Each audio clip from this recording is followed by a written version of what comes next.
glándula tiroides. Entonces, cuando ustedes observen que tenemos un paciente con incremento de volumen de la glándula tiroidea, pues eso es un bocio. A veces en el examen físico no lo podemos identificar solamente a la inspección, sino también hay que palpar, ¿no? Mientras más cuellos palpen ustedes, va a ser mejor para que puedan entender de qué manera, textura, forma, tamaño es la glándula tiroidea. Este es una cerámica mochica donde pueden observar que algo nos llama la atención, que es el exoftalmos y el bocio, ¿no? En este paciente con una mirada asustada, es un hipertiroideo. Y el que está aquí es el doctor Pretel, que ha investigado muchísimo sobre tiroides a nivel nacional y él ha sido ministro de Salud y en su programa, su investigación incluía analizar los pacientes con bocio a nivel nacional. Por lo tanto, aquí podemos ver a una mujer con un bocio muy marcado. Algunas mujeres incluso le colocan como una pañoleta para poder cubrir su bocio, ¿no? Entonces, cuando ustedes observen estos pacientes, recordemos que es importante saber que la presencia de un bocio no necesariamente indica que la glándula tiroidea está funcionando mal. Bocio simplemente es el tamaño, el aumento del tamaño, pero la función la vamos a obtener según el resultado de la bioquímica, de las hormonas tiroideas de lo que ustedes van a recibir. El bocio puede ocurrir en una glándula que está produciendo demasiada hormona, como en el hipertiroideo, o también puede presentarse en personas con hipotiroidismo o en aquellas personas que tienen una cantidad correcta de hormona tiroidea, como el eutiroideo. El bocio indica que hay una condición que está causando un crecimiento anormal tiroideo. Podemos tener un bocio de diferentes etiologías y que este puede ser difuso, es decir, el crecimiento es homogéneo, nodular, es que hay un nódulo, o si tuviéramos más de 2 nódulos, hablamos que es multinodular. Eso es en caso, digamos, a la forma, ¿no? Pero la funcionalidad podemos indicar que es tóxico o no tóxico. Tóxico quiere decir que tenemos más complicaciones porque hay un exceso de hormona tiroidea. Y al tener la hormona tiroidea elevada, va a darnos complicaciones a nivel, digamos, cardiovasculares o metabólicas, pero siempre va a tener más complicaciones aquel bocio tóxico comparado con el bocio no tóxico. Entonces, dentro de las múltiples etiologías, para decir que tenemos bocio puede ser, por ejemplo, personas que viven en una zona con baja ingesta de yodo o que ha tenido desórdenes inflamatorios como tiroiditis autoinmunes, silentes o por radiación, supurativas, subagudas. Enfermedades tiroideas que pueden causar bocio, por ejemplo, la enfermedad de Graves, el bocio multinodular tóxico. em, Incluso podemos decir que incluso hay pacientes, es raro, pero hay pacientes que vienen con un bocio muy marcado, incluso con necrosis en la piel, y puede ser incluso un cáncer de tiroides o un granuloma en la tiroides o enfermedades infiltrativas. En esta imagen podemos observar a un neonato con un tremendo bocio. En este caso es un recién nacido que tiene bocio por una inducida de baja ingesta de yodo debido a que la mujer, la madre, ha recibido Lugol durante el primer trimestre. Y si ustedes son un poco más observadores o puedan recordar, las mujeres con hipertiroidismo en la gestación tienen muy mal pronóstico o alto riesgo de pérdida del feto. Por lo tanto, a veces incluso también puede llegar a ser pérdida materna. Por lo tanto, siempre es importante medicar a la madre con el riesgo de que el feto tenga complicaciones. En este caso, la mujer se la medicó con Lugol, que tiene una solución saturada de yoduro de potasio, con el fin de contener la glándula tiroidea, haciendo un efecto de Wolff-Chaikoff, tratando de que ésta produzca menos hormona tiroidea. Y esto conllevó a que el feto tenga pues un bocio por un hipotiroidismo, ¿no? Intrauterino. Aquí la mano de la madre ven unas uñas de Plaver que tienen platoniquia, onicolisis, uñas quebradizas. Esto es lo característico de la madre con hipertiroidismo.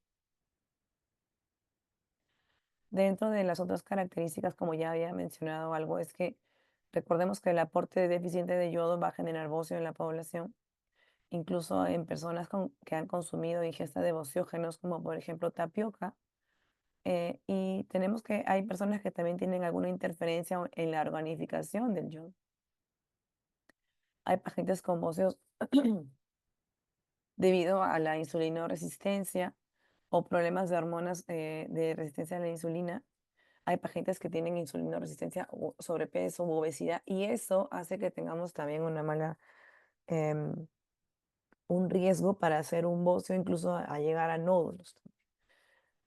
Pacientes con Hashimoto, en la parte subaguda, o de tiroides subaguda, granulomatosa o tiroides de Kervain, esto es debido a una infección viral o bacteriana, generalmente es viral, y luego de haber tenido, perdón, una infección viral pasan a una infección dentro de la glándula tiroidea, que por lo menos es muy aparatosa, ¿no? Y así, entre otras, como por ejemplo la de Riel, que es infiltrante, ese es un poco más agobiante de manejar a un paciente. Entonces, recordemos que no solamente es un hipotiroideo o un Graves, sino que hay que hacer el antecedente del paciente y examen físico apropiado. Identificar si ha habido traumas, embarazos recientes, enfermedades virales o algunos fármacos, como por ejemplo el yodo.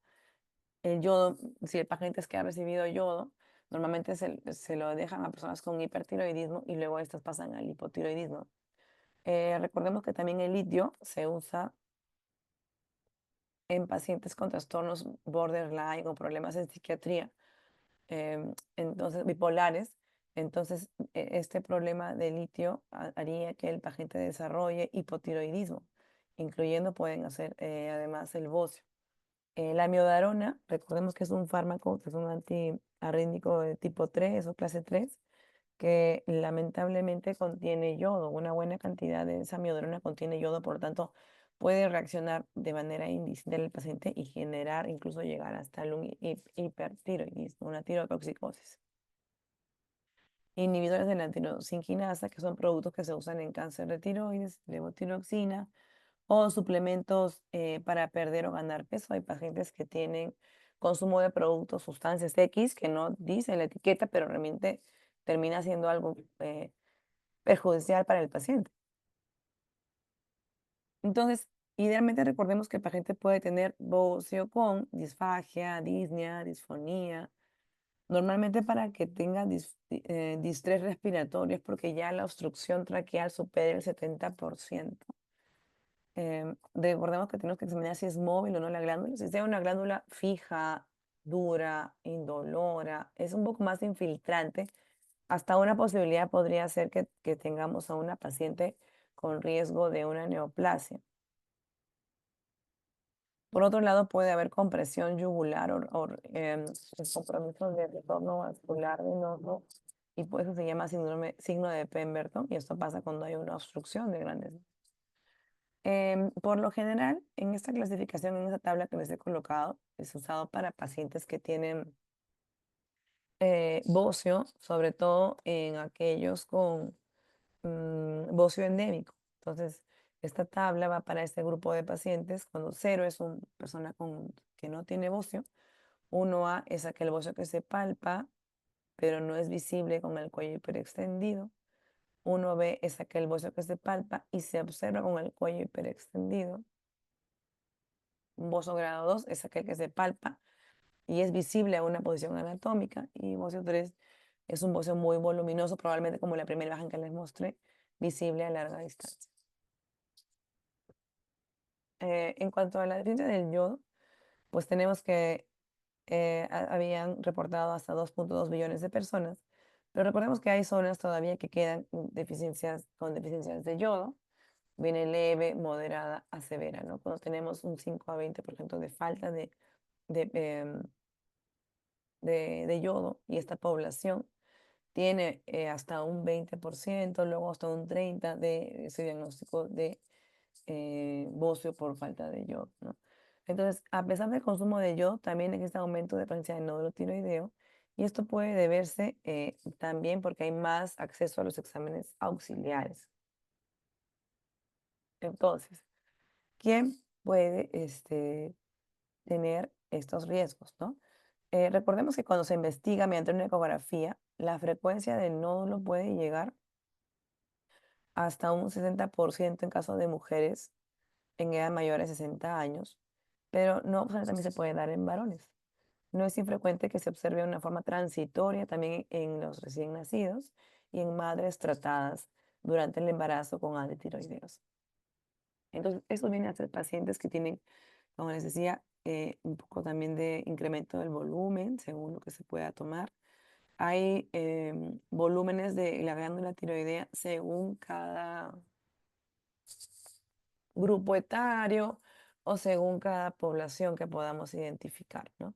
Entonces llega incluso hasta un 60% de personas que puedan tener el bocio, ¿no? ¿Cuáles son los factores de riesgo? Ya íbamos mencionando. No hay diferencia racial. Es mucho más frecuente en mujeres que varones y hay riesgo cuando tenemos insulinoresistencia, obesidad o síndrome metabólico. Recalco este aporte que los adultos deben consumir 150 microgramos de yodo al día. Eso se adquiere pues en pescados de mar, en algas marinas, sal yodada, brócolis, etcétera, ¿no? Col de Bruselas. Pero en las gestantes y niños debe ser un poco mayor. Esto ocurre porque en la gestación, durante los primeros 18 a 20 semanas, el feto no es capaz de producir su hormona tiroidea. La madre es quien tiene que suplir esa necesidad. Y si el paciente, perdón, si el feto no ha recibido hormona tiroidea durante su etapa, digamos, del primer trimestre o las primeras 20 semanas, pues va a ser difícil acceso a que tenga una buena formación del tubo neural o una buena formación de la red de neuronas. Así que el coeficiente intelectual va a verse disminuido en mujeres que han tenido deficiencia de yodo o han tenido falta de hormona tiroidea y el feto no ha recibido aporte apropiado. Entonces, el bocio nodular no tóxico, es decir, el bocio nodular que no tiene exceso de hormonas tiroideas, puede ser esporádico o endémico.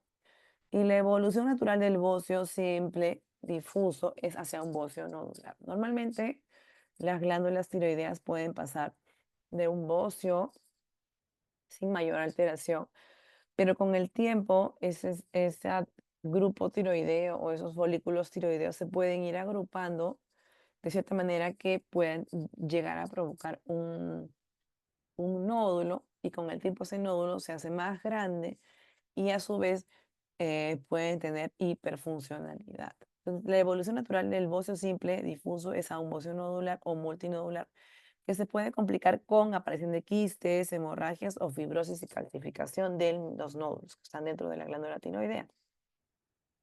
Entonces puede haber una proliferación del epitelio folicular y aumento de los folículos tiroideos, aumento del flujo vascular, cambios estructurales y aquí van a intervenir diferentes hormonas como la TSH, la gonadotropina coriónica, la inmunoglobulina estimulante de tiroides, el IGF-1, entre otros.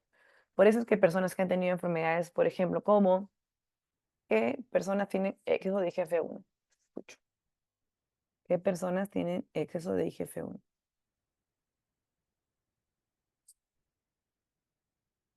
¿Nadie?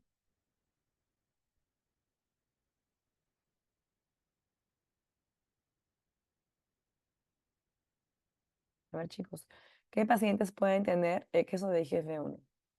Con acromegalia, con gigantismo.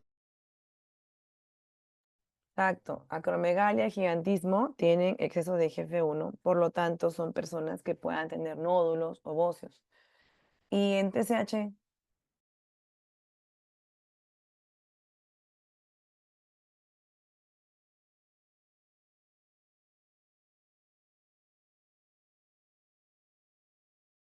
es raro, pero hay personas o hay tumores que tienen tumores hipoficiarios que tienen exceso de TSH, ¿no?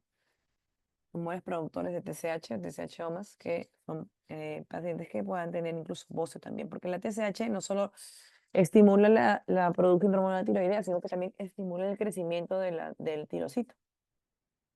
Por lo tanto, personas con TSH alta, IGF-1 alta, pueden tener bocio. Y las personas que tienen la inmunoglobulina durante la tiroides, o sea, la TSI, son las pacientes que tienen enfermedad de Graves-Basedow, los que hacen bocio.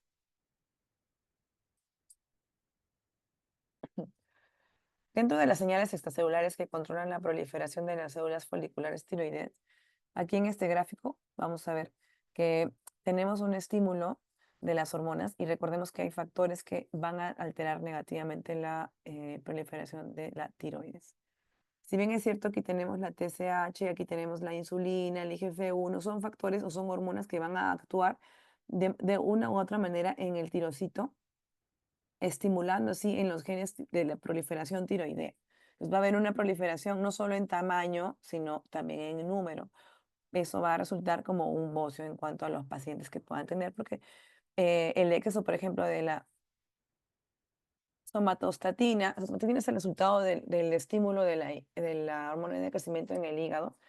Y esto va a ocurrir que la somatostatina va a expresarse en la tiroides con células con ese receptor 5 y va a inhibir la proliferación inducida por TSH. Es decir, va a generar un bloqueo en la transición, pero va a estimular que esto siga creciendo. Por lo tanto, a la larga vamos a tener pacientes con bocio en pacientes con acromegalia, con problemas de exceso de TSH o con alteraciones del yodo. Además, este bocio viene a ser una reacción adaptativa a las células foliculares frente a cualquier proceso que altere la producción hormonal. Venía a decir que el déficit de yodo genera disminución de la producción de la T3 y la T4.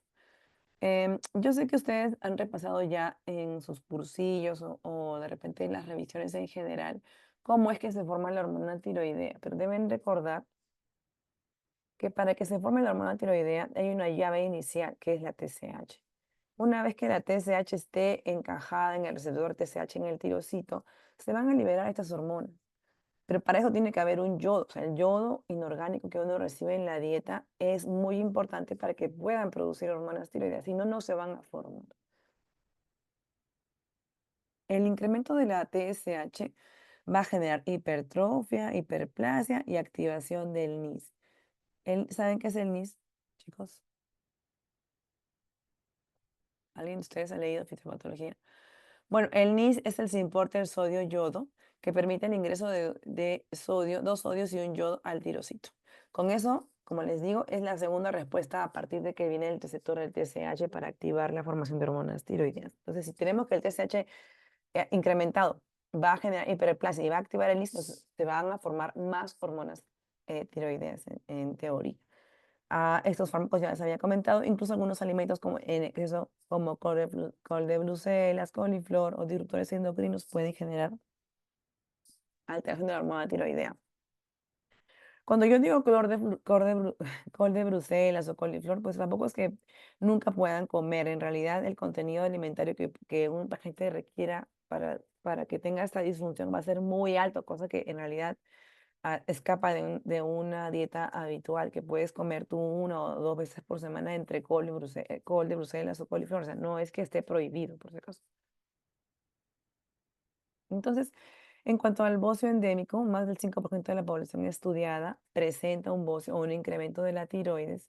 Y esto es porque la ingesta diaria del yodo ha sido menos de 150 microgramos y es insuficiente para formar hormonas tiroideas. Hay un factor de riesgo, sobre todo en personas desnutridas, y hay una persistencia del factor que lleva a bocio sólido nodulaar en las personas. Aquí vemos a una mujer con un bocio multinodular. Vamos a ver si puedo agrandar aquí. Miren el tamaño de la glándula tiroidea, es casi todo el tamaño del rostro de la paciente de manera transversal, acompañado de múltiples nódulos. Se pueden ver los nódulos, a pesar que no estamos cerca de ella, igual vemos en la fotografía unas sombras que nos indica que hay un bocio multinodular, ¿no?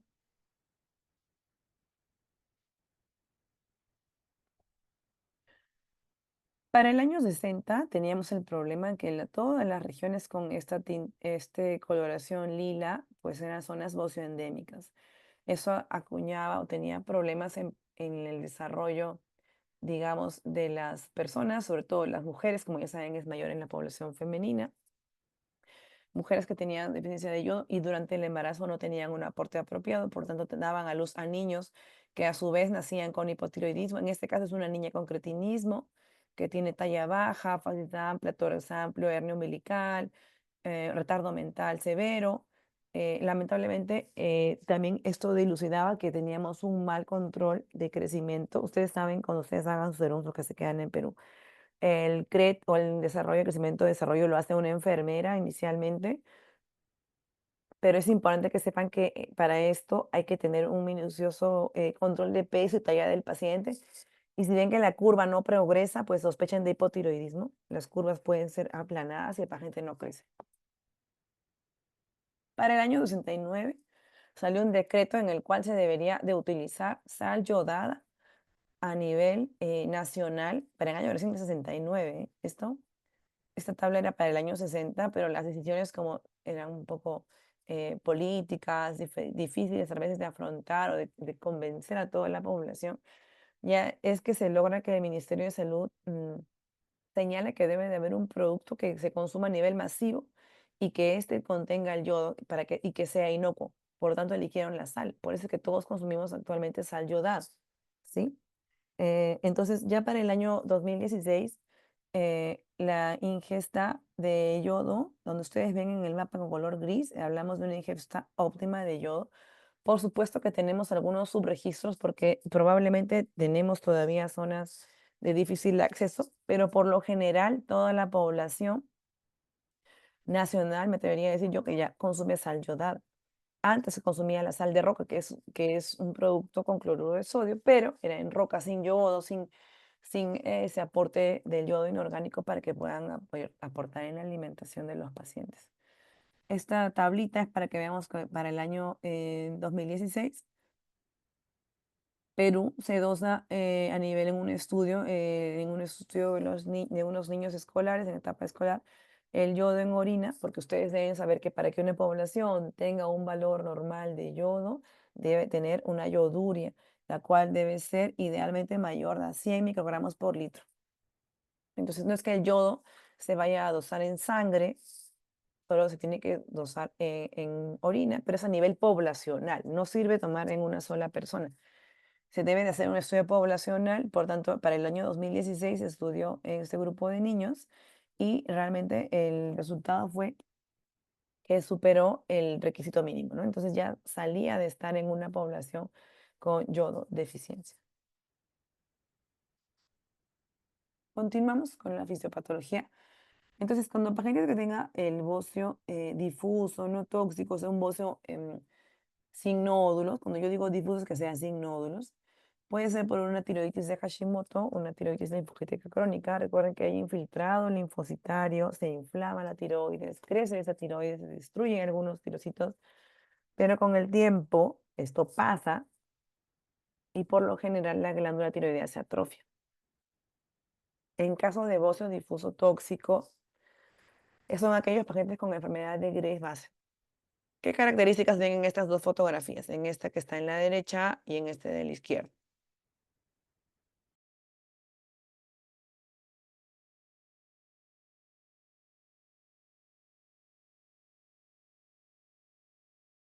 ¿Ven alguna característica en las fotografías que están aquí en el medio? A mi izquierda y a mi derecha. El exoftalmo. Bueno, sí, hay un exoftalmo, sobre todo marcado aquí en esta paciente de la derecha. Piel sudorosa, retracción palpebral. Sé que no es el tema de hoy día hipertiroidismo, pero sí se identifica un bocio, ¿no? Se ve el bocio. Entonces, la enfermedad de Graves-Basedow, recordemos que hay un bocio, hay un aumento de la vascularidad tiroidea, eso lo vemos con una ecografía Doppler tiroidea, y hay anticuerpos, perdón, y está presente la inmunoglobulina estimulante de tiroides. Entonces, en el bocio difuso, ustedes recordarán en su clase de hipertiroidismo, tenemos que el paciente puede tener su bocio difuso. Ahora yo les pregunto a ustedes, ¿todos los pacientes con enfermedad de Graves tienen bocio?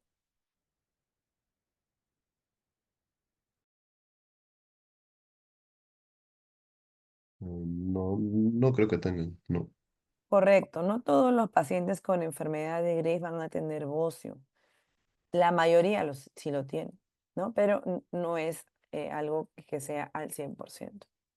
Dentro de las causas raras les mencionaba, y aquí podemos ver un pequeño cuadrito. Esta es una tomografía cerebral en realidad. Pero aquí voy a pasar el cursor de esta manito y eso es la silla turca, totalmente ensanchada y vemos un tumor, ¿cierto? ¿Lo llegan a ver cómo está mi cursor? Supra, intra, infra, celar. Es un tumor en este caso de este paciente que tiene un tumor en la hipófisis productor de TSH, chicos.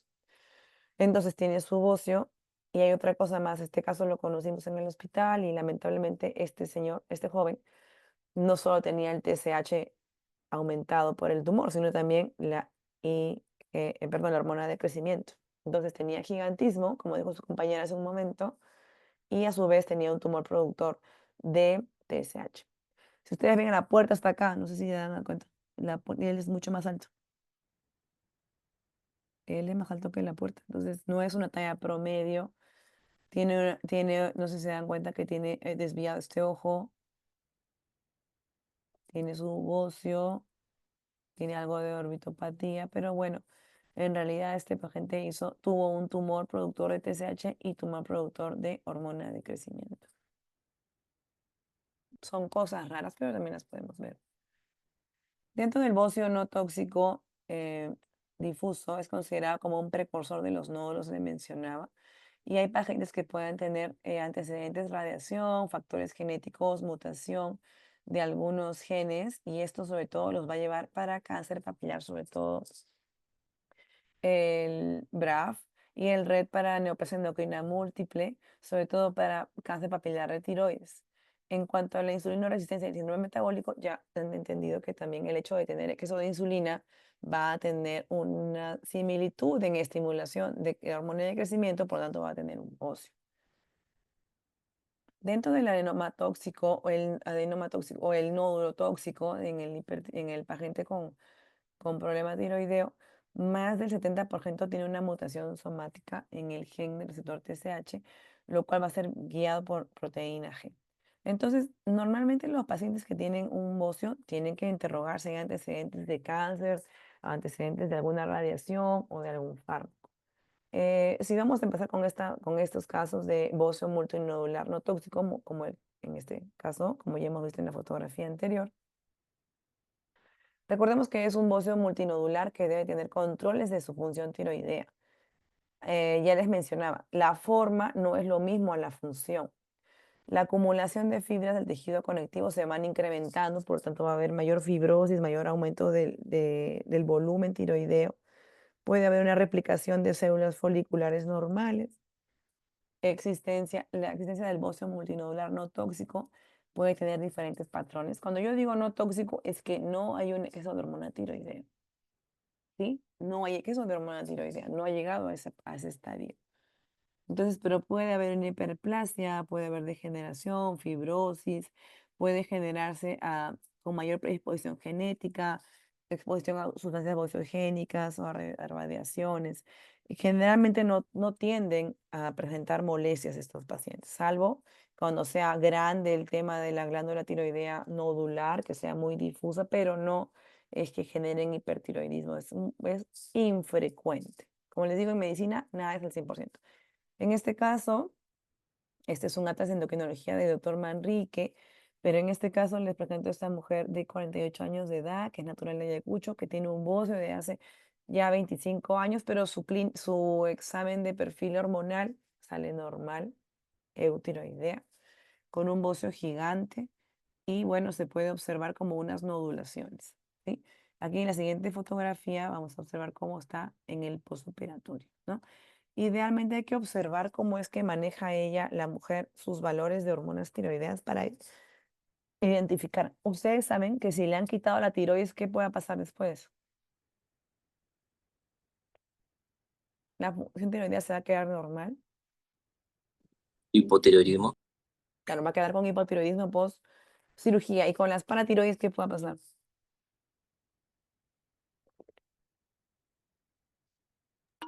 Hipocalcemia. Claro, puede tener hipocalcemia por tener un hipoparatiroidismo postquirúrgico. Entonces, eso hay que observar en los pacientes.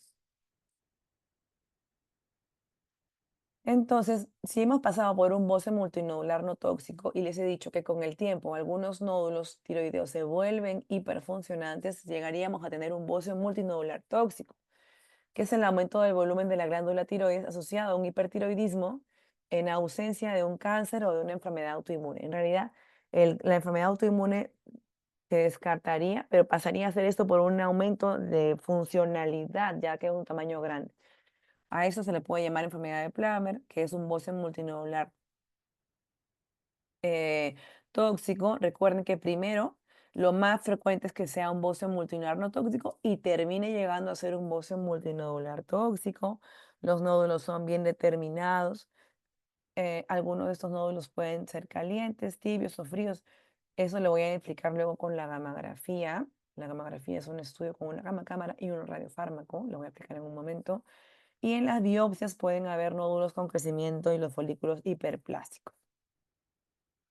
Más del 60% de los bozos multinodulares tóxicos poseen alguna mutación en el receptor y pueden tener nódulos simples o múltiples funcionando. O sea, hay un exceso que puede ser uno o más nódulos que están en exceso de trabajo.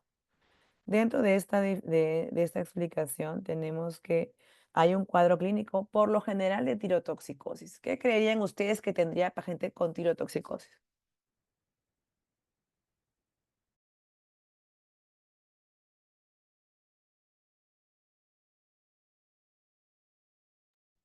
¿A qué me refiero con tirotoxicosis?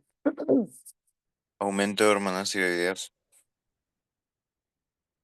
Ya, pero clínica, he dicho clínica de tirotoxicosis, no he dicho laboratorio, clínica de tirotoxicosis. Porque puede Eh, haber una hormona tiroidea, si es que yo, por ejemplo, ustedes saben que de repente me equivoqué de tomar pastillas y tomo la levotiroxina de mi hermana y me las tomo y me vuelvo tirotóxico con tirotoxicosis, ¿no?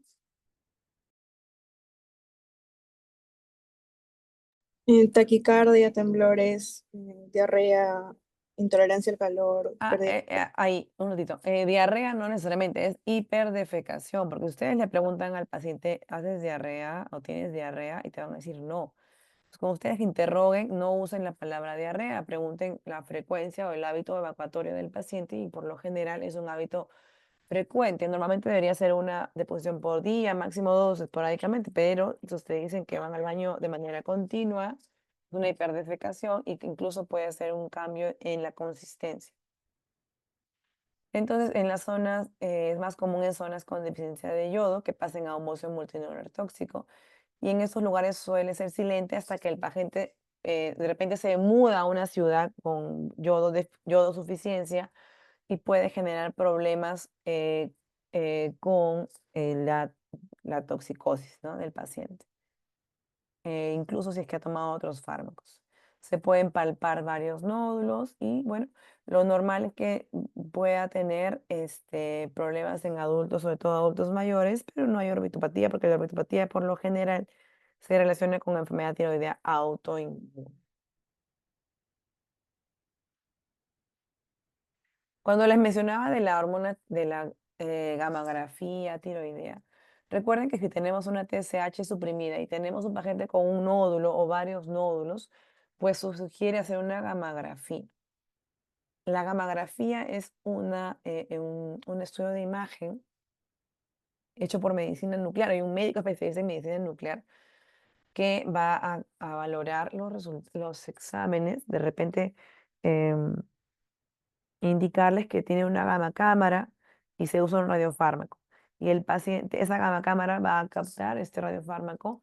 Y si es que es un paciente que tiene una glándula tiroidea normal, pues va a funcionar como esta que está aquí, aquí arriba a la izquierda.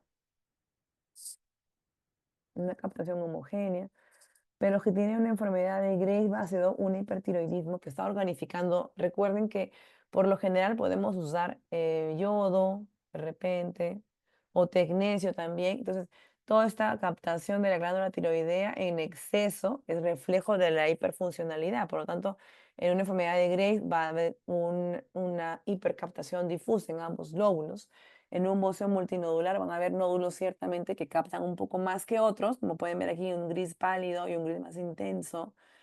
Y nódulos calientes cuando todo ese nódulo es re ávido, O sea, es muy, muy fuerte, muy potente captando el radiofármaco, por lo tanto capta demasiado y se llama nódulo caliente. Cuando el nódulo es un nódulo que capta mucho radiofármaco se llama nódulo caliente y cuando es a la inversa, cuando no capta mucho, es un nódulo frío. En este caso hay un espacio en blanco, es como un nódulo frío, como un sacabocado. Y eso eh, ¿Quién vende los re- audífonos? representa. ¿Aló? No, disculpe. Ya. Representa esto, nódulo frío, que este es un nódulo que no está perdón, que no está organificando el yodo. Lo normal es que en la tiroides se organifica el yodo, ¿sí o no? ¿Qué dicen?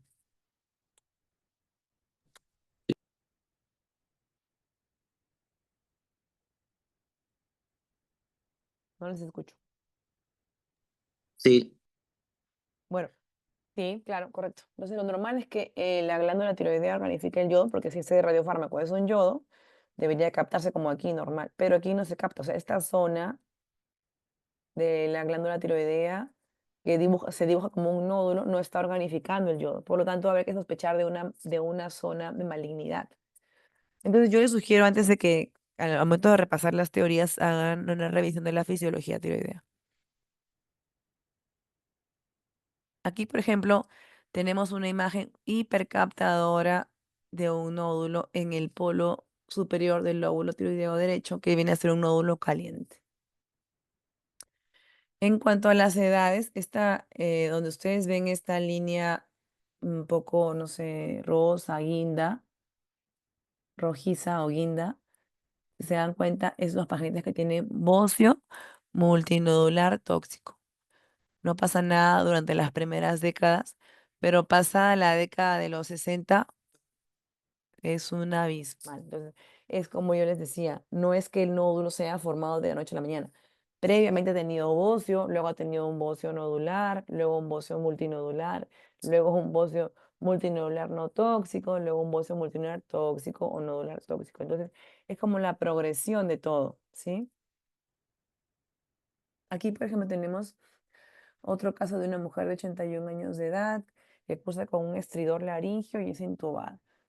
Acá son estudios también del doctor Manrique. Tenemos acá una silueta ancha, acá una tráquea un poco desplazada. Y aquí vemos el lóbulo tiroideo derecho en este caso, ¿no? Grande, heterogéneo, y le hacen una gamografía y se observan, miren, 1, 2, 3, 4, 5, varios nódulos, ¿no? En la biopsia, por el tamaño tan grande, se le hizo una biopsia y lo que sale una sospecha de malignidad. Entonces, si tenemos una sospecha o crecimiento rápido, también es importante investigar si tuviera una presencia o una posibilidad de cáncer. Entonces, en cuanto a otros cánceres que yo les mencionaba, tenemos el IGF-1, que es el resultado del estímulo de la hormona de crecimiento a nivel hepático. Y a la cabeza, pues tenemos pacientes con hiperinsulinemia o acromegalia. Siempre tengan ese pensamiento. Si encuentran un paciente con acromegalia, pues no se olviden de palparle la glándula tiroidea. Ustedes saben que hay organomegalia. Puede ser corazón, hígado, vaso, incluso la tiroides. Otros factores también, como los factores angiogénicos producidos por las células foliculares. Por estímulo de TSH tenemos también un factor de crecimiento endotelial incrementado, por lo tanto puede también aumentar la angiogénesis de estos pacientes y generando mayor vascularización para los folículos tiroideos. Como diagnóstico diferencial, que cualquier sea tumores benignos, malignos, quistes de paratiroides, linfoma tiroideo, absceso, fibromas, aneurismas, todo eso puede ser. Para eso nos ayudan las imágenes de apoyo diagnóstico. Y el diagnóstico diferencial puede ser compresión traqueal, fenómeno de Jod-Basedow. ¿Alguien conoce el fenómeno de Jod-Basedow?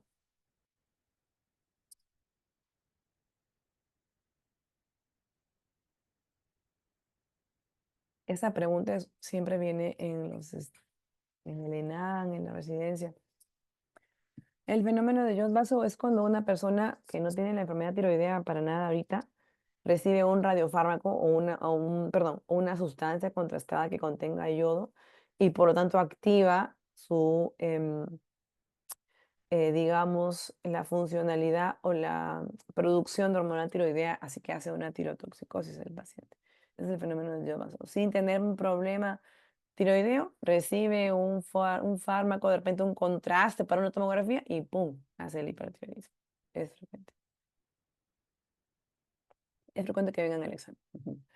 Entonces, para el manejo se observa, de todas maneras tenemos que ver si hay clínica compresiva o si tuviera síntomas compresivos, tiene que operarse, intubación, etcétera, ¿no? Es un poco más cruento.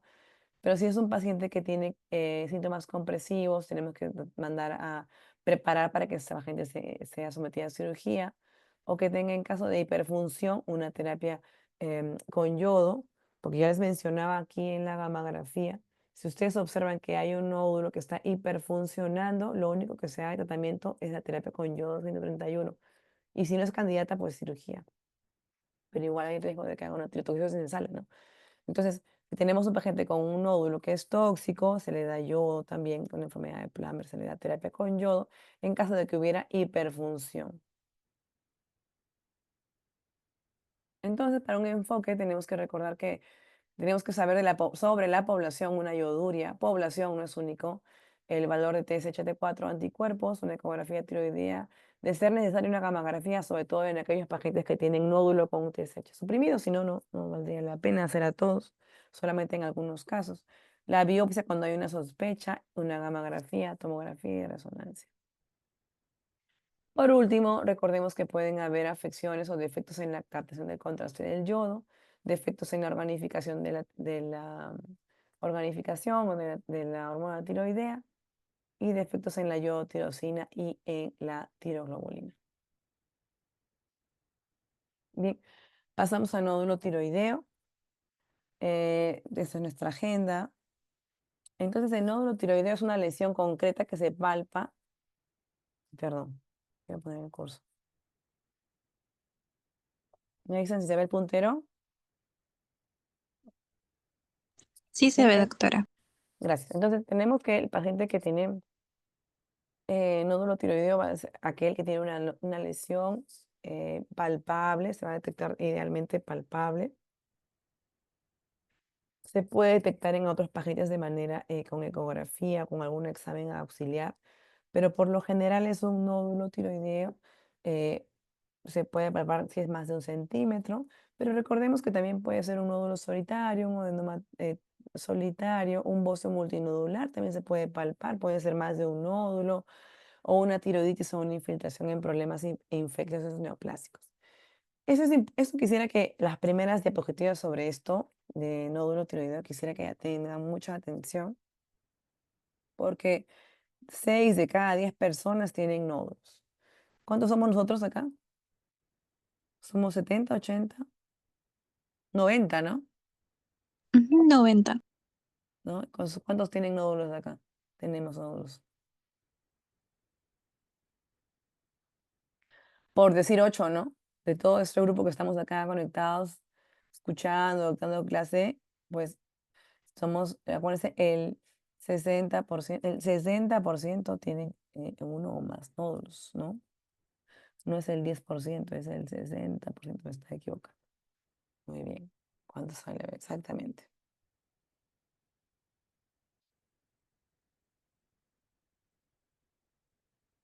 52 personas de este grupo tienen nódulo, ya sea quístico, sólido, espongiforme, 1 o 2, no sé. Entonces, ese es el grupo que podemos aproximar. La posibilidad de cáncer es la principal preocupación, pero solo el 5% de esta población con nódulos tiroideos sospechosos resultarían ser malignos. Los nódulos tiroideos son relevantes en adultos mayores. Su incidencia incrementa con la edad, es verdad. Y el uso generalizado del diagnóstico por imágenes, llámese ecografías. Ustedes han vivido lo que es pandemia también, entonces en la pandemia a todo el mundo, a mucha gente se le pedía tomografía de pulmón y de manera incidental se han encontrado muchísimos nódulos tiroideos, pero no quiere decir que estos nódulos sean malignos, ¿ok? Entonces, a lo que venía, ¿no? El uso generalizado del diagnóstico por imágenes y la mejoría de acceso a la atención eh, mm, médica favorecen el descubrimiento de nódulos pequeños. Hay nódulos de 5 milímetros y otros subclínicos que no se palpan, no son molestia para el paciente, pero ya se detectan con la ecografía y al hacer el estudio terminan siendo cánceres. Entonces, hay que tomar mucho con pinzas en quiénes vamos a hacer, porque esos pacientes a los cuales se les detecta cáncer, no todos van a tener un impacto negativo en su calidad de vida. Más bien, en la parte emocional podría impactar, pero la sobrevida es la misma. El sobrediagnóstico y sobretratamiento se asocia a los costos potencialmente excesivos y a una morbilidad considerablemente para los pacientes. Dentro de lo que son las autopsias, hay una prevalencia hasta un 50% de nódulos tiroideos que midan más de 1 centímetro sin haber tenido alguna enfermedad relevante o mencionada en el antecedente del paciente. Las tasas de detección son más altas con ecografía en comparación con la palpación. Yo les mencionaba hace un momento que normalmente palpamos nódulos de un centímetro, ¿no? En unas manos expertas. Pero en los pacientes, en las personas que usan siempre ecografía para todo, pues en ellos se va a palpar mucho más frecuente, hasta un 67%, comparado con aquel que examina sin ecografía y solo lo hace con sus manos. Miren, la diferencia es abismal. Dentro de ustedes recuerden que nos han enseñado en la universidad primum non nocere, que significa primero no hacer daño. Eso debe tener como pilar para que ustedes puedan entender que siempre es importante examinar al paciente, entender sus problemas, recordar en qué trabaja, si sufre de radiaciones. En este caso es una campaña que se hizo el año pasado, en el 2 de mayo, dirigida a los pacientes, perdón, dirigida a los trabajadores del hospital. Esta campaña fue pensada sobre todo en los pacientes que trabajaban en el servicio de radiología, pero eso también lo agendó a múltiples áreas del hospital, donde se encontraba que, miren, ustedes de 3 personas, las 3 están con sobrepeso. El sobrepeso es un factor de riesgo para nódulos. Entonces, en esta pequeña campaña se encontró que aproximadamente un 30% de las personas que se examinaron impresionaban a tener nódulos. Les digo impresionada porque no se corrificó con una ecografía, pero esa es la palpación. Pero de todos nuestros pacientes evaluados, el 70% tenía sobrepeso y obesidad. Hago un paréntesis porque ya saben, ya les dije, el sobrepeso, obesidad, prediabetes, diabetes me predispone a tener nódulos óseos. ¿Ok? Entonces, recordemos que si yo sobrediagnostico o pido un examen sin tener una sospecha o sin tener un fundamento, puedo diagnosticar un nódulo que es benigno, pero ya la persona tiene un efecto de una consecuencia emocional inevitable, o sea, cruenta, difícil para que pueda ser sobrellevada diariamente. Una posible exposición a riesgos relacionados con la sobremedicación y sobretratamiento también me pone en riesgo a un paciente. El nivel de salud pública y el sobrediagnóstico y la sobrecarga de capacidad de los sistemas de salud aumenta el gasto. Es decir, si yo le digo, si esta mujer viene por un tema X y yo le pido una ecografía sin haberla examinado, sin haber tenido antecedentes familiares de cáncer ni de nada, le pido una ecografía y le encontré un nódulo de 5 milímetros que no tiene ninguna característica de malignidad. Y si no tengo criterio, le digo, señora, hágase cada 6 meses una ecografía. Eso ya comenta un gasto para el Estado y le quita cupo a aquel que sí verdaderamente necesita un estudio. ¿Entiende? Por eso es que yo les mencionaba primero no hacer daño. ¿Ok? Seguimos con los datos importantes. Entonces, los nódulos aumentan con la edad, sobre todo a partir de los 40 años. De acuerdo a las características que vamos a buscar más adelante, vamos a tener que considerar una ecografía, una biopsia guiada con ecografía.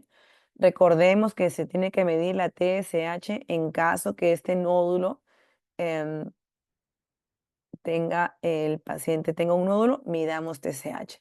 ¿Me entienden la idea? Si yo tengo un paciente con un nódulo, tengo que medir la TSH para complementar el estudio. Y si está suprimido la TSH, si está bajita, pido una gammagrafía con el fin de diagnosticar o descartar un nódulo tóxico o una tirotoxicosis y ver qué puedo hacer por el paciente. Nuevamente aparecen los riesgos de radiación durante la infancia, por ejemplo, niños que han tenido cáncer cerebral o linfomas, o mujeres que han tenido cáncer de mama, también han tenido radiaciones, ya puede ser en la infancia, en la adolescencia, en la adultez, o familiares que hayan tenido tumores endocrinos múltiples, complejo de carne, síndrome de Werner, que son enfermedades crónicas, que son enfermedades hereditarias. Lamentablemente, por ejemplo, por el complejo de carne se acompaña de enfermedades tiroideas, tumores, acromegalia, enfermedades endocrinas, lunares, entonces ese complejo de carne. Y el Werner es que es un envejecimiento, un paciente geronte, luce geronte a pesar de ser joven. Entonces tenemos ya el examen físico, tenemos que hemos encontrado un nódulo, por lo tanto se pide una TSH como evaluación inicial, que es muy recomendado para nuestros pacientes con nódulo tiroideo, incluso con el bocio. Si tenemos una TSH baja, ¿qué pasa? ¿Qué tenemos que hacer? ¿Se escuchó? Una gamografía. Entonces tenemos un nódulo tiroideo con una TSH baja, pedimos una gamografía, perfecto, Eliana. Y con la gamografía que va a ser con yodo 123 o que de repente con tecnecio 99, podemos ver que tenemos que los siguientes resultados, ¿no? Que puede ser un nódulo frío, como vimos en la fotografía anterior, en la diapositiva anterior, un nódulo frío, un nódulo caliente. Si la TSH está normal o elevada, ¿qué hago? Le pido gamografía.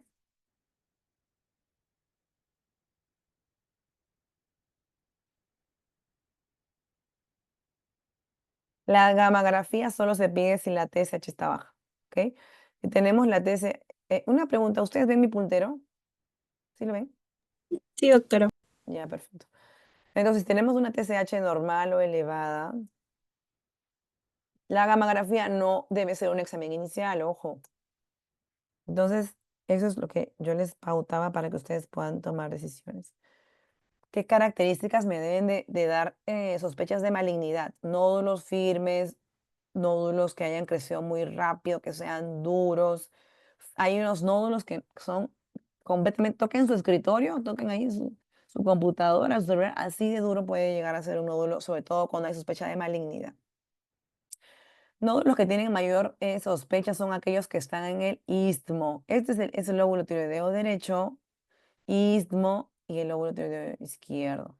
Entonces, si está en el istmo, tenemos que es un nódulo realmente de una sospecha incrementada comparado con aquellos nódulos que están en los lóbulos. Si los nódulos se encuentran en el tercio inferior, son de menor riesgo en comparación de los que se encuentran en el tercio medio y superior.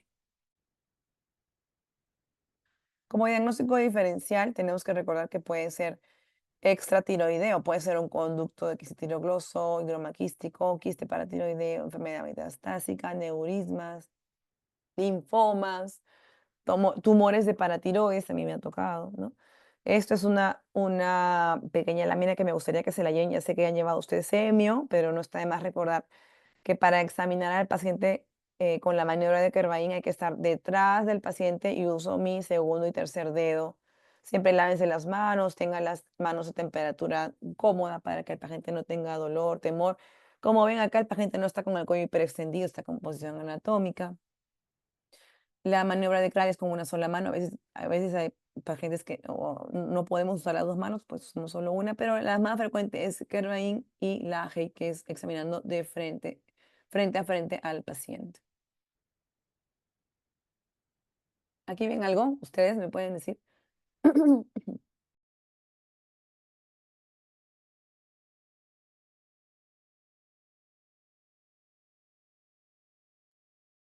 ¿Algo les llama la atención?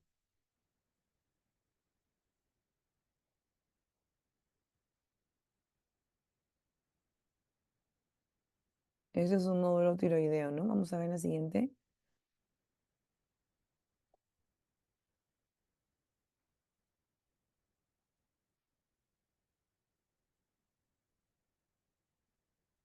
La protuberancia, doctora.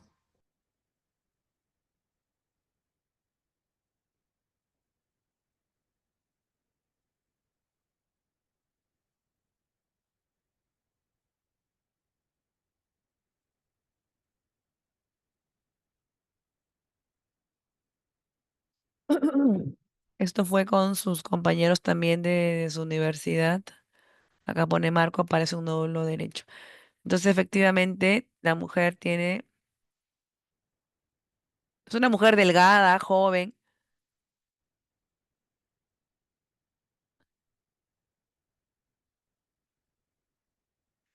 Bueno, entonces, recordemos que la glándula tiroidea es una glándula que es muy accesible al examen físico, sobre todo en personas delgadas, ¿sí? Entonces, en personas jóvenes, delgadas, es muy accesible para poder evaluar el tamaño, la forma, la textura, la consistencia de la glándula tiroidea. Todo eso tienen que describir ustedes. Y por último, describir si hay o no adenopatías. En este caso, como les dije, fue un grupo con ustedes que nos tocó hacer y se le ajá, realizó ahí su examen. Esa es otra paciente.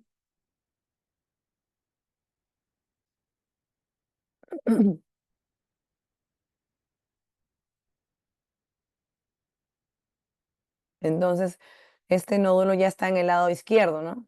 ¿Lo ven? Es grande, es más de 2 centímetros en realidad. A ambas pacientes se les realizó la biopsia. Bueno, entonces TSH baja significa que hagamos gammagrafía. Si tenemos un nódulo caliente, ¿qué significa? Que es tóxico o no tóxico. Tóxico. Correcto.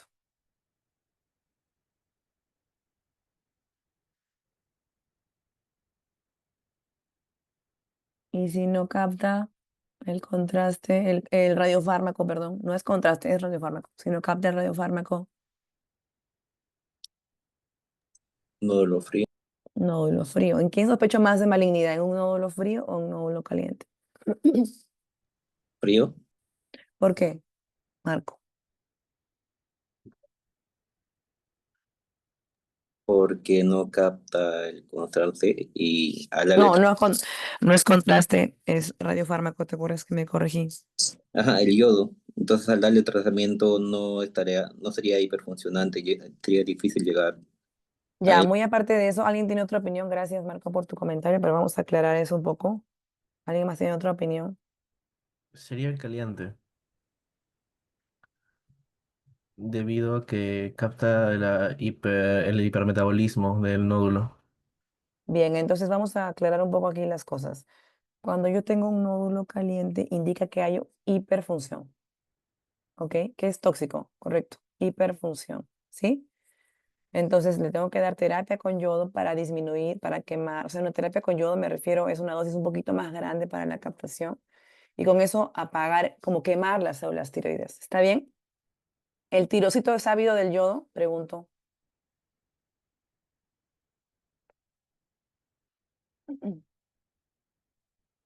La célula tiroidea capta el yodo normalmente. ¿Es sabido del yodo? Sí, doctora. Ok, entonces si tengo un nódulo tóxico y le doy la terapia con yodo, lo más probable es que lo va a captar, ¿cierto?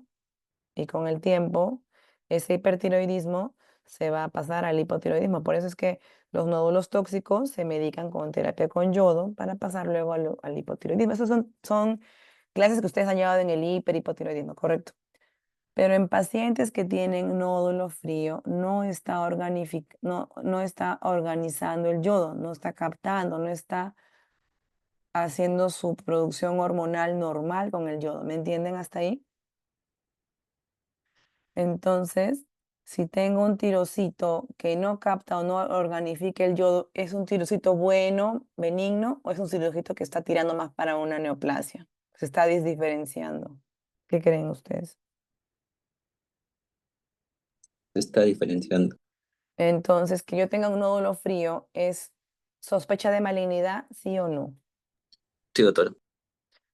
Muy bien, Marco. ¿Alguien más tiene alguna duda? ¿Se les ha quedado claro a todos? ¿Quieren que se los repita? ¿Me preguntan? Hablen ahora. ¿Todo claro? Sí, doctora. Ok. Entonces, los nódulos calientes rara vez malignizan. No necesitamos una biopsia, ¿ok? Porque es muy probable que sea un nódulo caliente, un nódulo tóxico, que sea un adenoma funcionante, ¿no? Que sea, claro que sí.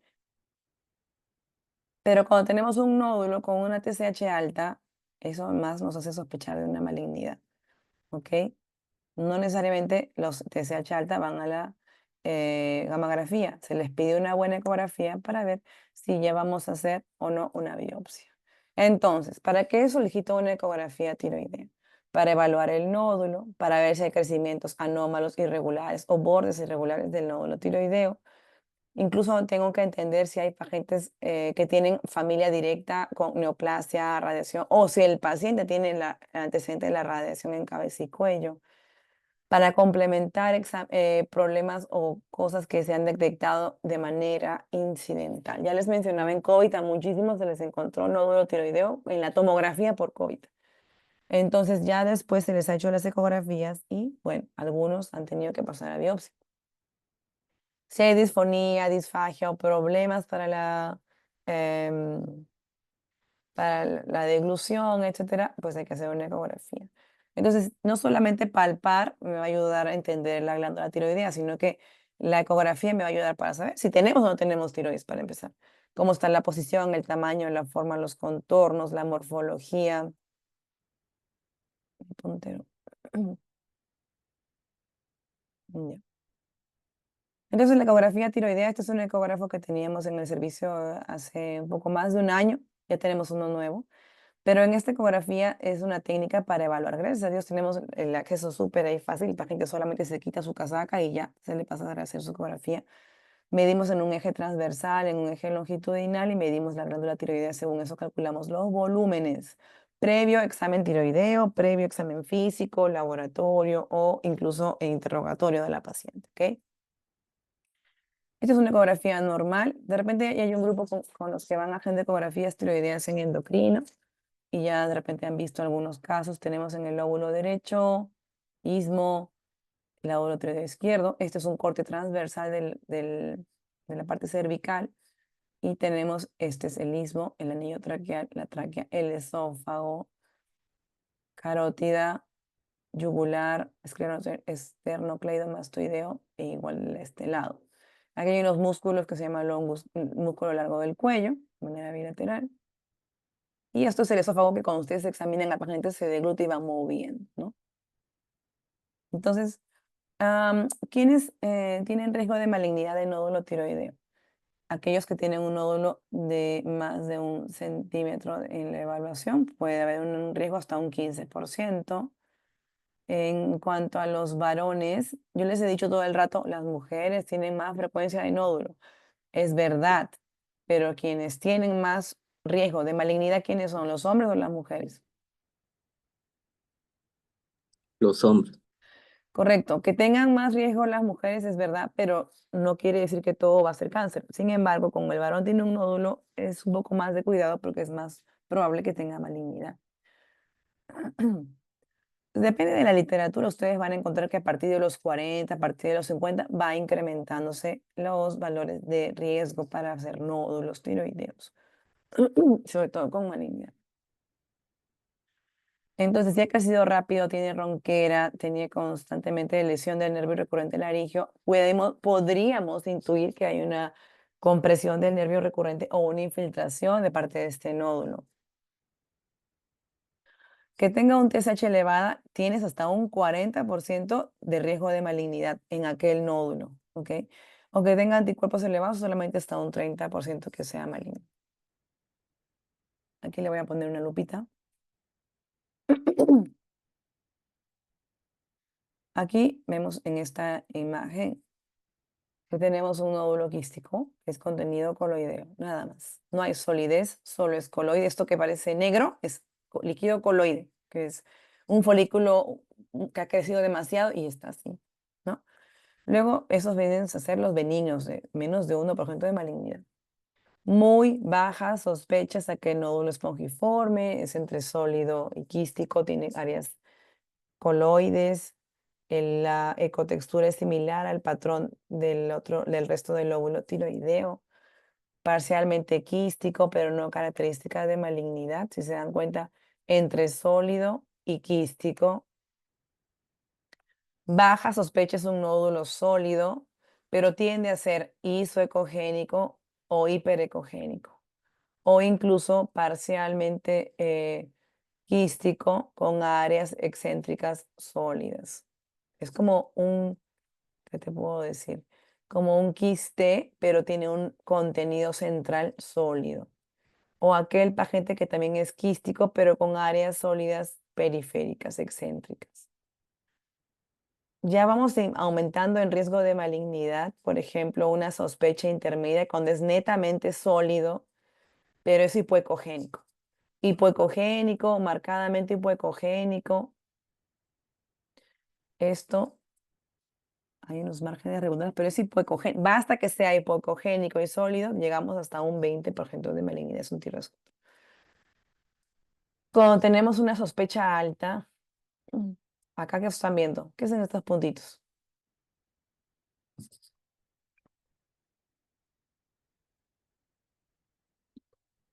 Son microcalcificaciones en un nódulo No se ve tu hipoecogénico. puntero, doctora. ¿Perdón? No se ve a dónde está apuntando.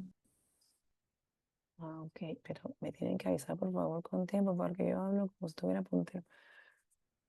Les puedo repetir, quístico, como les mencionaba. Luego el de muy baja sospecha, que viene a ser sólido quístico. Si se dan cuenta, tiene más contenido quístico que sólido. Baja sospecha es hiperecogénico o isoecogénico. Cuando yo me refiero a hiperecogénico, es que el tejido sólido es más blanquito que el tejido aparentemente sano. ¿Sí? ¿Siguen? Cuando digo hipoecogénico es que el tejido nodular es más oscurito que el tejido tiroideo fuera del nódulo. En cuanto a los nódulos quísticos, o sea, complejos, pero con contenido sólido, es como que tiene todo este contenido líquido, pero hay una parte excéntrica con área sólida hipoecogénica, igual aquí taicada incluso. Sospecha intermedia es un nódulo sólido. Acá ya no vemos mucho componente quístico como lo observan. Más es sólido, netamente es como una ocupación de un tejido diferente al parénquima habitual. Eso es un nódulo, ¿no? Es un crecimiento de tejido diferente al parénquima habitual y va a estar, en este caso, hipoecogénico o marcadamente hipoecogénico y sólido. Sospecha alta, más de un 70 a 90% de malignidad, de riesgo de malignidad, cuando hay microcalcificaciones como este caso, o bordes irregulares, o más alto que ancho en el corte transversal, o que pueda invadir músculo. Acá, por ejemplo, están viendo que este nodo tiene como lobulitos. Sí, Lo doctora. voy a agrandar.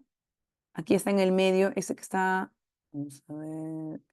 Sí, empiezo por la izquierda, el primero por la izquierda, ¿ok? Sé que no está mi cursor, pero el primero por la izquierda. Este, ¿ok? Entonces, ese nódulo que está marcado con la pluma, vemos, ¿qué pueden ver?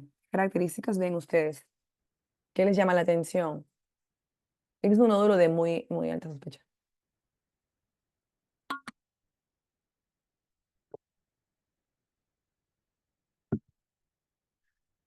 Es un nódulo que tiene los bordes como lobulados y como que ya se salió de la glándula tiroidea, está más que todo en el músculo, invadiendo músculo. ¿Se dan cuenta? A diferencia de este nódulo que está aquí,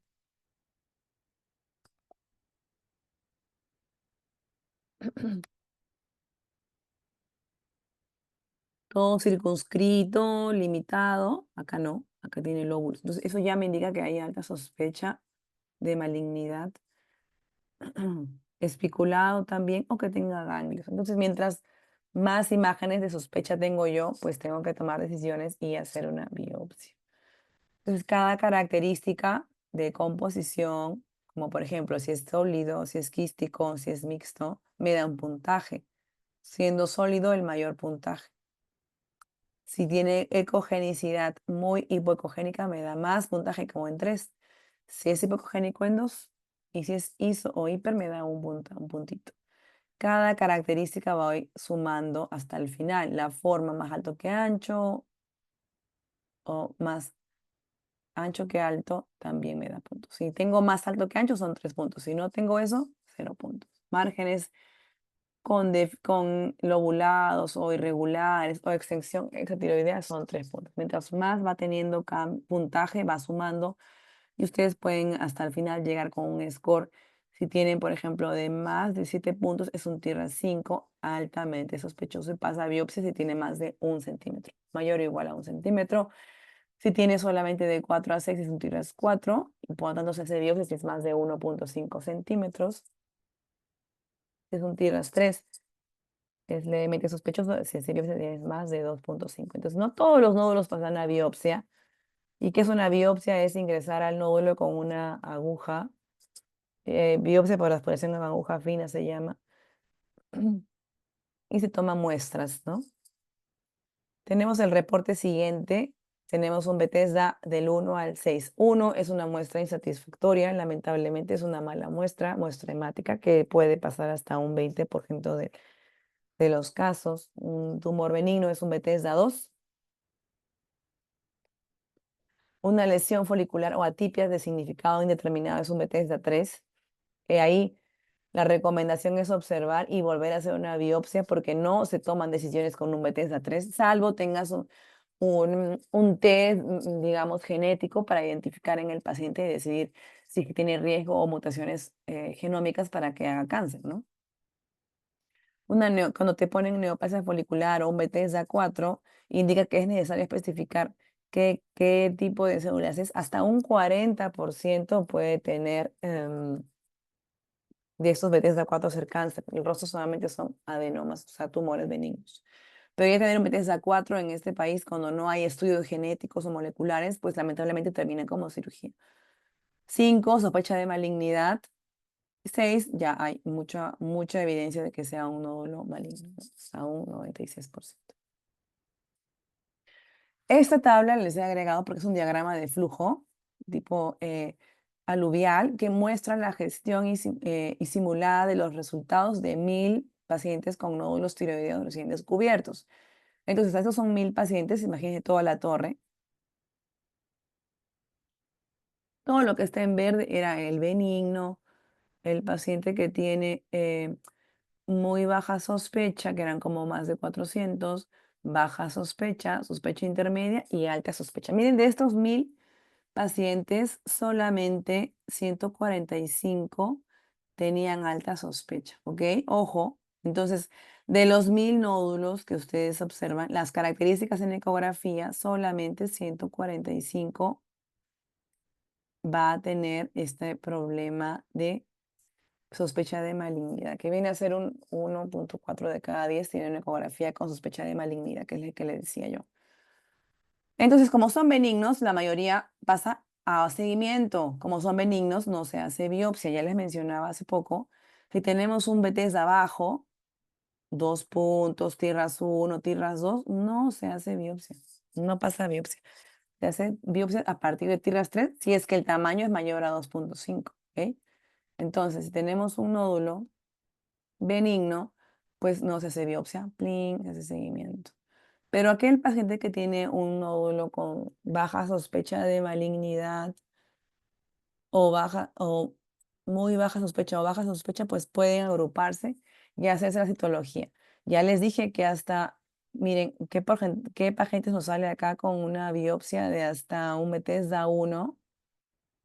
Este grupo de pacientes que fueron 75 pacientes pasaron a hacer una Bethesda 1, o sea, una Bethesda que no nos da información. Por lo tanto, se tuvo que hacer una nueva biopsia. En total, aquí también tuvimos pacientes que tuvieron crecimiento del nódulo tiroideo o cambios en la forma del nódulo tiroideo. Se volvió a hacer la biopsia también. En aquellos pacientes que han tenido este grupo de baja sospecha, de muy baja sospecha, sospecha intermedia, resultó que más del 70% tenía un Bethesda 2, o sea, benigno. ¿Ok? Luego seguimos yendo a la parte más peligrosa, la parte que está más roja, por así decirlo. De todos los que tenían entre sospecha intermedia y alta sospecha, Bethesda 3, 118 pacientes a los cuales pasaron al test molecular. El test molecular ayuda para ver si es que hay riesgo de cáncer porque hay mutación de genes que te predisponen a cáncer tiroideo. Para eso es el test molecular. Entonces, de estos, la mitad salió, más de la mitad salió benigno y luego con sospecha. Y de estos que tenían muy alta sospecha o alta sospecha, salieron Bethesda 4, 5 y 6. ¿Qué porcentaje salió entre maligno entre los de estos que tenían 4, 5 y 6? Solo un 7.9%. De los 1000 pacientes, solo un 7.9% tuvieron la citología para cáncer. ¿Qué quiero decir? No todo el grueso de pacientes va a tener cáncer y no todos los pacientes con nódulos pasan a biopsia. ¿Ok? Ya para ir terminando, recordemos que los nódulos tiroideos no tienen, si no tienen indicación tiroidea o es que tienen un resultado benigno, tenemos que recordar que hacemos un chequeo, ya que no vamos a hacer, no hay sospecha, es un nódulo pequeño, se hace un seguimiento ecográfico de cada 6 a 12 meses si es ser necesario. Si es de sospecha intermedia, y no es un tamaño grande, pues también hacemos un control al año, a los 2 años. Y si es de mucha sospecha de malignidad, es alto riesgo de sospecha de malignidad y ya es más de 1 centímetro, pero tenemos una biopsia que salió benigno, hacemos un control al año. ¿Ok? Si tuviéramos que crece mucho, pero tenemos un Bethesda benigno, pues se puede considerar una cirugía, sobre todo si tenemos también esos pacientes con síntomas de compresión.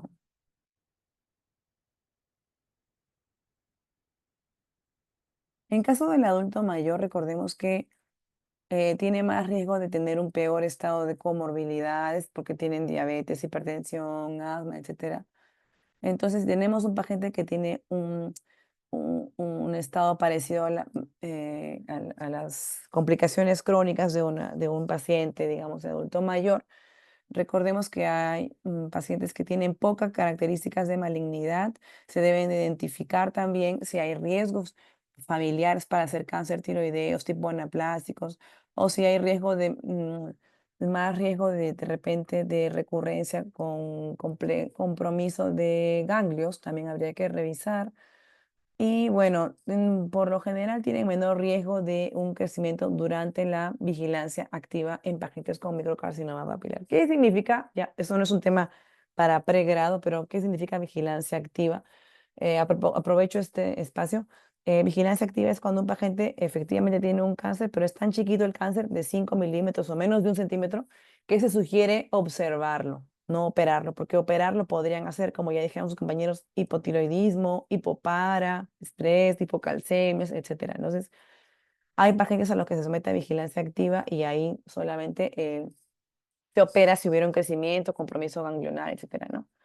Entonces, también es importante que el paciente decida cuál es su riesgo-beneficio, decida si quiere operarse, cuáles son sus metas, expectativas de vida, o si tiene mucho temor, a veces no quieren aguantar, tener nada ahí y prefieren operarse. Entonces, son condiciones en generales en el adulto mayor. Recordar que hay muchas comorbilidades en los pacientes y hay que tener un riesgo-beneficio. A veces nos mandan para hacer biopsias de nódulos tiroideos de adultos mayores de 90 años. ¿Para qué creen ustedes que están mandando una biopsia? Para descartar cáncer, ¿cierto? Y si tiene cáncer una persona de 90 años, si fuera su mamá, su abuelita, ¿ustedes le dirían, abuelita, tienes cáncer, hay que operarte la tiroides? No sé, quiero escucharlos, a ver, ¿qué opinan ustedes?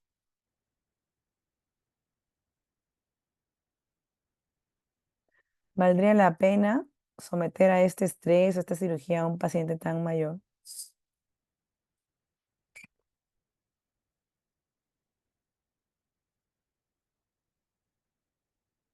Yo creería que habría que sopesar en no ser tan cruentos con los pacientes, sobre todo adultos mayores, ¿no?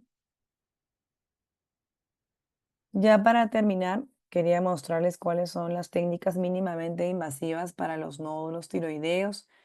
Aquí tenemos a la inyección percutánea de etanol, que es retirar el contenido quístico e introducir etanol en el paciente, pero hay riesgos de ser doloroso, ¿no? No es muy costoso, pero puede haber efectos adversos más dolorosos de cambios de voz, disnea, hematoma. En cuanto a la ablación con radiofrecuencia, que ya les voy a hablar en un momentito, es una coagulación termal, o sea, ingresa una aguja emitiendo una onda de calor. Por lo tanto, puede haber una reducción muy importante de hasta un 90%, 97% de tamaño. Si es láser, pues no reduce tanto comparado de la radiofrecuencia. Ablación con microondas, a este está un 70%, y con HIFU, ese está un 69%, que no es tan efectivo. Les voy a hablar un poquitín de la de ablación por radiofrecuencia. Ingresa un electrodo acá al nódulo de la paciente con el fin de llegar a lo más comprometido, al nódulo sólido. Para esto, tiene que estar la paciente estable, no tiene que estar descompensada ni hiper ni hipotiroidea. Tiene que tener una biopsia que diga que es benigno, ¿ok? No vaya a ser un cáncer. No, tienes que saber, hay incluso cánceres que se hacen en radiofrecuencia, pero si tú vas a hacer por nódulo nada más, tienes que saber que no es un cáncer. Recordemos a nuestros pacientes, se le hizo la biopsia, se le estudió a prueba molecular, te dijo que era benigno, entonces el paciente va a someterse a una terapia con ablación, se coloca la anestesia, se guía con la ecografía, se introduce la guía y digamos, la punta del electrodo, y luego este electrodo va emitiendo el calor, ¿no? Va viendo esto en la ecografía, cómo ese calor va destruyendo las zonas como en una onda, en radios, vas moviendo la aguja donde quieres ir quemando, quemando. Si se dan cuenta, van quedando algunos espacios con los cuales no han recibido terapia, pero de todas maneras al año disminuye su tamaño hasta más de un 90%. Entonces, recordemos que hay pacientes con incidentalomas. Es importante medir el TSH. Si está baja o suprimida, pasamos a una gamografía. Si hay una hipercaptación, es un nódulo hiperfuncionante, pues pasa a seguimiento, tratamiento con yodo. Si no capta, valorar la ecografía bien y hacer una biopsia de ser necesario, que probablemente sea así. Y según el reporte BTESA, se toman decisiones. Ya estamos terminando, chicos, no se duerman. Más de 65 años de edad es un adulto mayor. Entonces, estos de un 5 al 10% son malignos en el adulto mayor. La mayoría de los adultos mayores con nódulos tiroideos tienen más probabilidad de morir por otras causas que no sean cáncer, ¿ok? O sea, ya les decía yo, tienen muchas comorbilidades, pueden fallecer de esto, menos de su problema de cáncer tiroideo. Entonces, el porcentaje de pacientes que fallecen durante el estudio, ¿ok? Se dan cuenta que de este grupo de pacientes de adultos mayores, el 13% fallece por otras causas, infartos, diabetes, asma complicada, neumonía. Y solamente 0,2% fallece por un problema de cáncer tiroideo. Entonces, eso es lo que yo les decía. Si tenemos un adulto mayor, diagnostiquemos, pero valoremos qué se va a hacer conjunto con el paciente, con la familia. Hay algunos pacientes que son tributarios para vigilancia activa de repente de un cáncer, o ver el nódulo sin que ustedes estén preocupados de hacerle un control cada 6 meses de manera innecesaria. Entonces, valoremos en quiénes vamos a hacer el estudio, y eso sería todo por hoy. Esta es la foto del equipo del Hospital 2 de Mayo. Estamos la mitad más. Bueno, gracias, chicos. ¿Te queda alguna pregunta?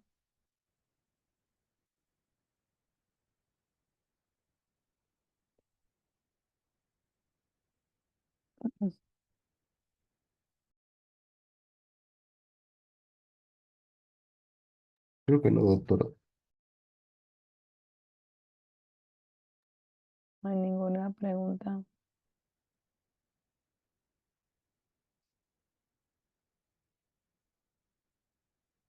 Bueno, he tratado de poner gráficos, no tanto texto, para que pueda ser más digerible igual. Si tienen alguna duda, me la hacen saber. Y bueno, entonces, con el grupo, por favor, de 2 de mayo, el cursillo que queda pendiente, ya lo hemos coordinado con su delegada, por favor, se lo